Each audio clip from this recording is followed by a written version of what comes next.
شمالی بحر ہند میں ایران، روس اور چین کی مشترکہ بحری مشقیں آج ہوں گی۔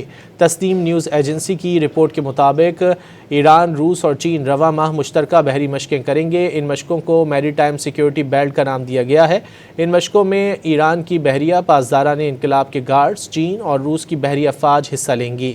رپورٹ کے مطابق ان مشقوں کا مقصد کسی بھی ممکنہ حملے یا خطرے سے نمٹنے کی پیشگی تیاری اور تینوں ممالک کے درمیان تعاون مضبوط بنانا ہے۔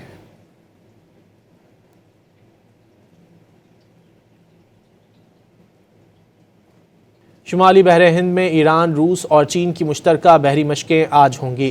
تسنیم نیوز ایجنسی کی رپورٹ کے مطابق ایران، روس اور چین رواں ماہ مشترکہ بحری مشقیں کریں گے۔ ان مشقوں کو میری ٹائم سیکیورٹی بیلٹ کا نام دیا گیا ہے۔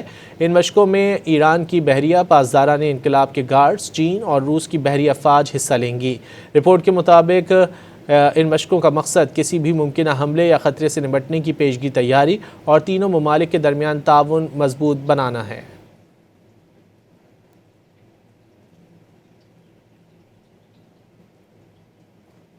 شمالی بحر ہند میں ایران، روس اور چین کی مشترکہ بحری مشقیں آج ہوں گی۔ تسنیم نیوز ایجنسی کی رپورٹ کے مطابق ایران، روس اور چین رواں ماہ مشترکہ بحری مشقیں کریں گے۔ ان مشقوں کو میری ٹائم سیکیورٹی بیلٹ کا نام دیا گیا ہے۔ ان مشقوں میں ایران کی بحریہ پاسداران انقلاب کے گارڈز، چین اور روس کی بحری افواج حصہ لیں گی۔ رپورٹ کے مطابق ان مشقوں کا مقصد کسی بھی ممکنہ حملے یا خطرے سے نمٹنے کی پیشگی تیاری اور تینوں ممالک کے درمیان تعاون مضبوط بنانا ہے۔